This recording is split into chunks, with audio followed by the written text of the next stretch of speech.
City corporation পৌর mayor সহ দেশের 60 জেলা পরিষদের চেয়ারম্যান ও 493 উপজেলা চেয়ারম্যানকে অপসারণ, প্রশাসক নিয়োগ দিয়ে প্রজ্ঞাপন। সংবিধানের পঞ্চদশ সংশোধনী কেন অবৈধ নয় জানতে চেয়ে হাইকোর্টের রুল, আওয়ামী লীগ নিষিদ্ধ ও নিবন্ধন বাতিল চেয়ে রিট দায়ের। গণ অভ্যুত্থানকে ব্যর্থ করতে ষড়যন্ত্র চলছে বললেন মির্জা ফখরুল। আগামী সপ্তাহেই ঢাকায় আসছে জাতিসংঘের প্রতিনিধি দল, জানালেন স্বরাষ্ট্র উপদেষ্টা। এবং সাবেক প্রধানমন্ত্রী শেখ হাসিনার বিরুদ্ধে আরও 6টি হত্যা মামলা দায়ের, সাবেক মন্ত্রী দীপু মনি গ্রেপ্তার।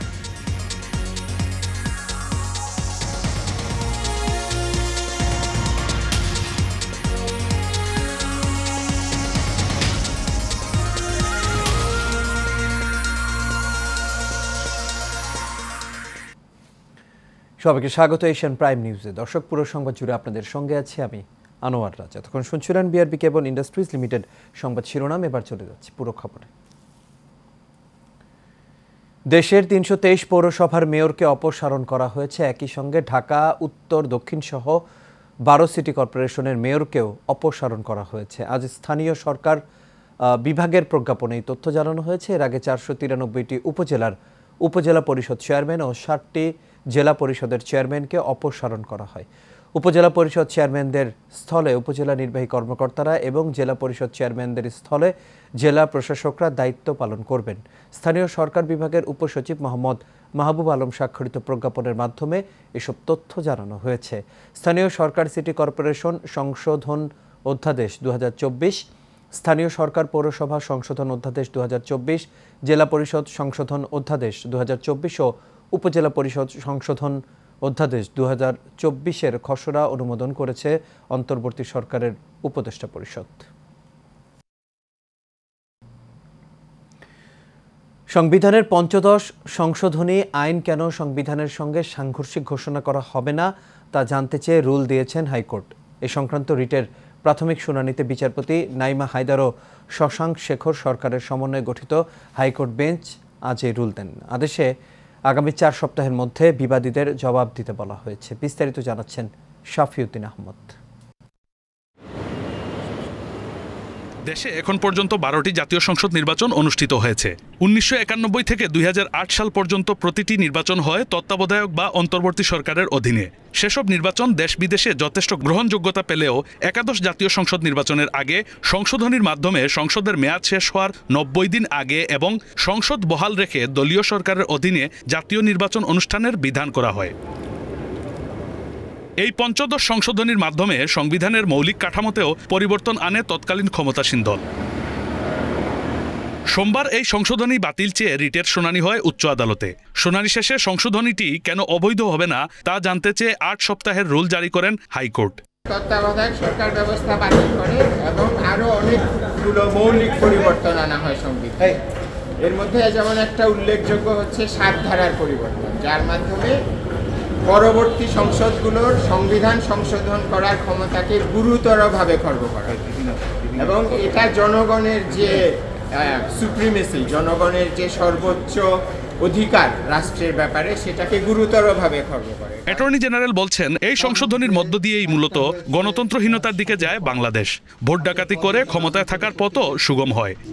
ভোট ডাকাতি করে ক্ষমতায় থাকতে পারতেছেন, কিন্তু অন্য কোনোভাবে কেউ যাতে না আসতে পারে, তত্ত্বাবধায়ক বলেন, নির্বাচন প্রক্রিয়াকে স্বচ্ছ করার জন্য বলেন, সেটা যাতে না আসতে পারে।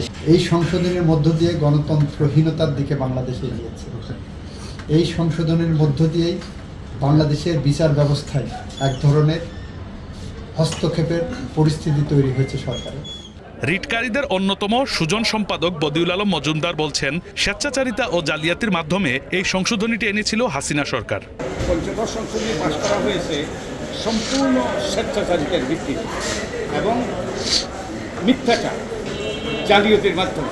তত্ত্বাবধায়ক সরকার ব্যবস্থা বিলোপ সহ কয়েকটি বিষয় অন্তর্ভুক্ত করে 2011 সালের 3 জুলাই পঞ্চদশ সংশোধনী সংক্রান্ত গেজেট প্রকাশ করা হয়। এই সংশোধনীর বৈধতা চ্যালেঞ্জ করে রিট করেছিলেন সুশাসনের জন্য নাগরিক নামের সংগঠনের সম্পাদক বদিউল আলম মজুমদার সহ 5 বিশিষ্ট ব্যক্তি। শাফিউদ্দিন আহমদ, এশিয়ান টেলিভিশন, ঢাকা। ছাত্র জনতাকে নির্বিচারে হত্যার দায়ে বাংলাদেশ আওয়ামী লীগকে নিষিদ্ধ ও নিবন্ধন বাতিল চেয়ে হাইকোর্টে একটি রিট করা হয়েছে। আজ মানবাধিকার সংগঠন সারডা সোসাইটির পক্ষে নির্বাহী পরিচালক আরিফুর রহমান মুরাদ ভুইয়া এই রিটটি করেন। রিটে যেসব প্রতিষ্ঠান শেখ হাসিনার নামে রয়েছে সেগুলোর নাম পরিবর্তনও চাওয়া হয়েছে। একই রিটে দেশ সংস্কারের লক্ষ্যে বর্তমান অন্তর্বর্তীকালীন সরকারের মেয়াদ সর্বনিম্ন ৩ বছর চাওয়া হয়েছে। সেই সাথে বিদেশে পাচারকৃত ১১ লক্ষ কোটি টাকা ফেরত আনতে এবং বিগত আওয়ামী লীগ সরকারের আমলে চুক্তিভিত্তিক নিয়োগ পাওয়া কর্মকর্তাদের বদলি চাওয়া হয়েছে।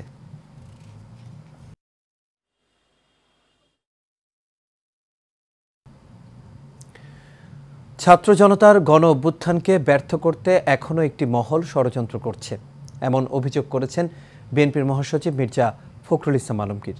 জাতীয়তাবাদী স্বেচ্ছাসেবক দলের ৪৪তম প্রতিষ্ঠা বার্ষিকী উপলক্ষে দলটির প্রতিষ্ঠাতা জিয়াউর রহমানের সমাধিতে শ্রদ্ধা নিবেদন শেষে তিনি এসব কথা বলেন। এর আগে ঢাকায় নিযুক্ত ইইউ এর ভারপ্রাপ্ত রাষ্ট্রদূত বার্নডের সঙ্গে বৈঠক করেন বিএনপির মহাসচিব। এ সময় চলমান বিভিন্ন ইস্যুতে আলোচনা করেন তারা। বিস্তারিত মণ্ডল এনামের রিপোর্টে। জাতীয়তাবাদী স্বেচ্ছাসেবক দলের ৪৪তম প্রতিষ্ঠাবার্ষিকী উপলক্ষে দলের নেতাকর্মীদের নিয়ে জিয়া উদ্যানে বিএনপির প্রতিষ্ঠাতা শহীদ জিয়াউর রহমানের সমাধিতে শ্রদ্ধা নিবেদন করেন স্বেচ্ছাসেবক দলের নেতাকর্মীরা। শ্রদ্ধা নিবেদন শেষে বিএনপির মহাসচিব মির্জা ফখরুল ইসলাম আলমগীর বলেন, অন্তর্বর্তীকালীন সরকারকে সর্বাত্মক সহায়তা করবে বিএনপি। আমরা খুব পরিষ্কার করে বলতে চাই যে আমরা একটা নতুন বাংলাদেশ চাই।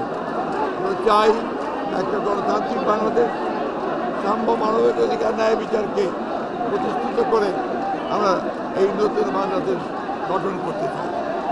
আজকে এই নতুন প্রতিষ্ঠাবার্ষিকীর মধ্যে দিয়ে স্বেচ্ছাসেবক দল নতুনভাবে গড়ে উঠবে বলে আমরা প্রত্যাশা করি।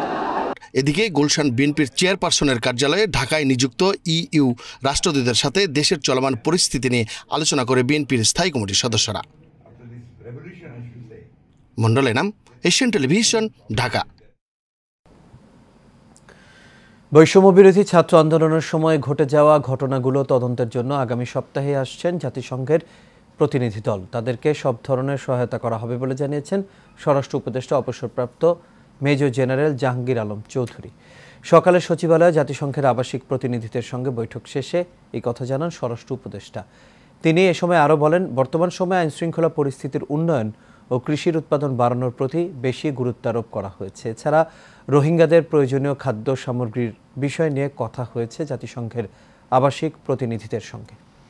পাঠানোর সময় আমাদের থেকে তারা কী ধরনের হেল্প পাবে বা তারা আমাদের কী ধরনের হেল্প করবে, এটি আমাদের কী ধরনের সাহায্য এবং সহযোগিতা করতে পারে ওই ব্যাপারেই আমাদের মেইনলি আলাপটা হয়েছে। ওনারা আমাদের একটু সাহায্য সহযোগিতা করতে চায় এবং কীভাবে করতে পারে এবং আমরা কোন কোন সেক্টরে চাচ্ছি এইগুলি জানার জন্য আসছি। জয়পুরহাটে শেখ হাসিনা, ওবায়দুল কাদের সহ ১২৮ জনের বিরুদ্ধে হত্যা মামলা করা হয়েছে। শিক্ষার্থী নজিবুল সরকার বিশাল নিহতের ঘটনায় তার বাবা বাদী হয়ে এই মামলা করেন। অন্যদিকে নারায়ণগঞ্জে শেখ হাসিনা ও শামীম ওসমানের বিরুদ্ধে হত্যা মামলা হয়েছে। ছাত্র আন্দোলনে মিলন নামে এক মাছ ব্যবসায়ী নিহতের ঘটনায় এই মামলায় আরও আসামি করা হয়েছে ওবায়দুল কাদের, আসাদুজ্জামান খান কামাল সহ ৬২ জনকে।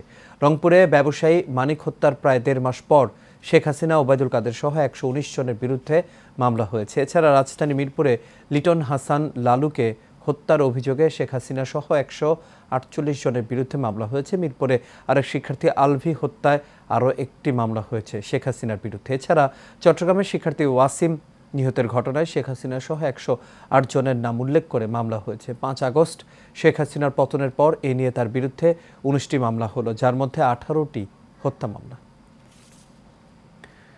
রাজধানী বাড়িধারা ডিওএইচএস এলাকা থেকে আওয়ামী লীগের যুগ্ম সাধারণ সম্পাদক ও সাবেক সমাজ কল্যাণ মন্ত্রী ডাক্তার দীপু মনিকে গ্রেপ্তার করেছে ঢাকা মহানগর পুলিশ।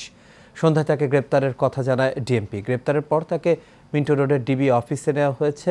ছাত্র জনতার আন্দোলনে নিহতের ঘটনায় চাঁদপুরে দীপু মনির বিরুদ্ধে হত্যা মামলা দায়ের করা হয়েছে। তার বিরুদ্ধে আরও মামলাও রয়েছে। তবে শেখ হাসিনা সরকারের উচ্চপদস্থ হিসেবে ঢাকার হত্যা মামলায় তাকে গ্রেপ্তার দেখানো হবে। ৫ আগস্ট শেখ হাসিনার ক্ষমতাচ্যুতির পর আত্মগোপনে ছিলেন দীপু মনি। বাড়িধারায় এক আত্মীয়ের বাসা থেকে আজ তাকে গ্রেপ্তার করা হলো।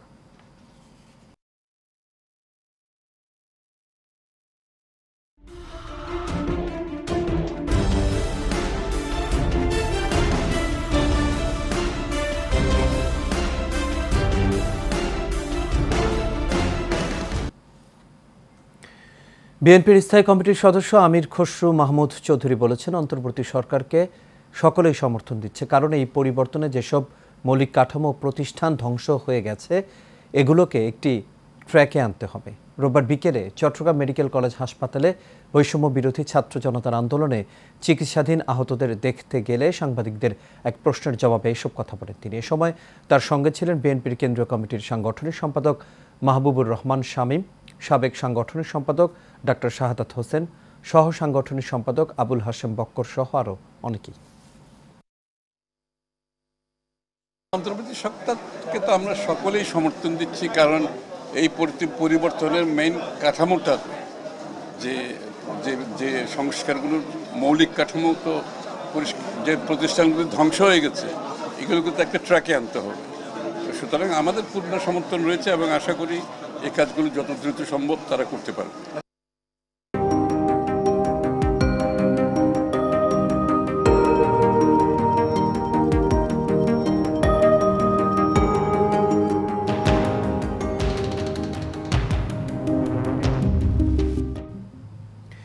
এবার সিওডিল প্রেজেন্টস হেলথ অ্যান্ড বিউটি। দাউদ খোসপাচড়া ফুসকুড়ি সকল রোগের জন্য একটি মলম এবং বিফলে মূল্য ফেরত। লোক সমাগম স্থানে বিশেষ করে ডাক্তার চেম্বারের পাশে প্রায়ই দেখা যায় একজন দাঁড়িয়ে এমন সব কথা বলে ওষুধ বিক্রি করছেন। চিকিৎসা বিজ্ঞানের ভাষায় একে বলে অপচিকিৎসা। এ বিষয়ে এশিয়ান টিভির সাথে একান্ত সাক্ষাৎকারে কথা বলেছেন আন্তর্জাতিক ত্বক বিশেষজ্ঞ অধ্যাপক ডাক্তার এম.ইউ. কবির চৌধুরী। ফুটপাত কিংবা রাস্তার ধারে এক ধরনের মলম বিক্রি হয়, যা দেওয়ার সঙ্গে সঙ্গে দাউদ খোসপাচড়া ফুসকুড়ি একেবারেই বন্ধ হয়ে যায়। এরকম ওষুধ বিক্রেতা হরহামেশাই আমাদের চোখে পড়ে, কিন্তু এর পরবর্তীতে পার্শ্ব প্রতিক্রিয়া ত্বকের জন্য ভয়াবহ বিপর্যয় ডেকে আনে। অপচিকিৎসা বা মেল ট্রিটমেন্ট এটা অতি বেশি আমাদের দেশে, যেটা উন্নত বিশ্বগুলিতে নাই। যেমন আমার চেম্বারের সামনেই প্রায়ই দেখি একজন দাঁড়ায় আছে, দাউদ খোসপাচড়া খুশকি যত রকমের আপনার রোগ আছে, এটা কোনো সমস্যা নাই, এই কাউর দাউদ অনেক কিছু বলে এবং একটি মাত্র মলম, এবং যদি ভালো নয় বিফলে মূল্য ফেরত। তো এইটা হয় কি অনেক সাইড এফেক্ট, বিভিন্ন উপাদান থাকে, এটা কিন্তু অনেকটা ধন্যত্বরী দেওয়ার সঙ্গে সঙ্গে কমে যাবে, তার কারণ এর মধ্যে হাইপার স্টেরয়েড থাকে অথবা কোনো অ্যাসিড থাকে, সঙ্গে সঙ্গে এটা ভালো দেখা যায়, মানুষ এটা ব্যবহার করে, কিন্তু পরবর্তীতে দেখা সাইড এফেক্ট। এরকম রং ফর্সাকারী ক্রিম ব্যবহারের ফলে চামড়া পাতলা হয়ে ছোট ছোট রক্তনালী দেখা যায়, যাতে ত্বকের বিভিন্ন ধরনের রোগের সংক্রমণ হয়। সুন্দর সুন্দর চটকদার বিজ্ঞাপন দিয়ে এই মলম বিক্রি করছেন, ক্রিম বিক্রি করছেন, পাউডার বিক্রি করছেন, এবং তারা বিভিন্ন রকম, এবং মানুষ প্রলুব্ধ হয়ে যাচ্ছে, কিন্তু বেশিরভাগই তারা প্রতারিত হচ্ছে। এবং এইটা বন্ধ করার একমাত্র উপায় হলো যদি সরকার চেষ্টা করেন যে এই ধরনের যাদের চিকিৎসা সনদ নাই, সনদ ছাড়া এই চিকিৎসা ব্যবসা করা যাবে না, সেটা একমাত্র সম্ভব। আর যদি মিডিয়া মানুষকে বোঝানোর চেষ্টা করেন যে আপনারা ব্যবহার করবেন না, কারণ যদি ব্যবহারকারী না থাকে, কার কাছে বিক্রি করবে?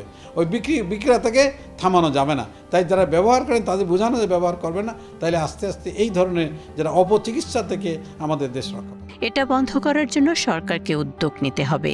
চিকিৎসা সংক্রান্ত ব্যাপারে কোনো কিছু করতে চিকিৎসার সনদ নিতে হবে, তাহলে ক্রমান্বয়ে অপচিকিৎসা থেকে আমরা রক্ষা পাবো, আমাদের ত্বক রক্ষা পাবে।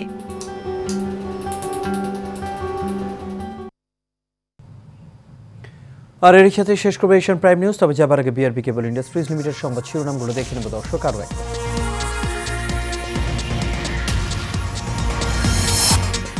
সিটি কর্পোরেশন, পৌর মেয়র সহ দেশের 60 জেলা পরিষদের চেয়ারম্যান ও 493 উপজেলা চেয়ারম্যানকে অপসারণ, প্রশাসক নিয়োগ দিয়ে প্রজ্ঞাপন। সংবিধানের ৫৫ সংশোধনী কেন অবৈধ নয় জানতে চেয়ে হাইকোর্টের রুল, আওয়ামী লীগ নিষিদ্ধ ও নিবন্ধন বাতিল চেয়ে রিট দায়ের। গণ অভ্যুত্থানকে ব্যর্থ করতে ষড়যন্ত্র চলছে বললেন মির্জা ফখরুল। আগামী সপ্তাহেই ঢাকায় আসছে জাতিসংঘের প্রতিনিধি দল, জানালেন স্বরাষ্ট্র উপদেষ্টা। এবং সাবেক প্রধানমন্ত্রী শেখ হাসিনার বিরুদ্ধে আরও 6টি হত্যা মামলা দায়ের, সাবেক মন্ত্রী দীপু মনি গ্রেপ্তার।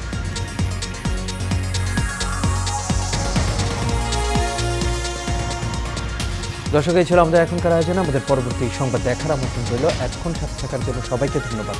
শুভরাত্রি।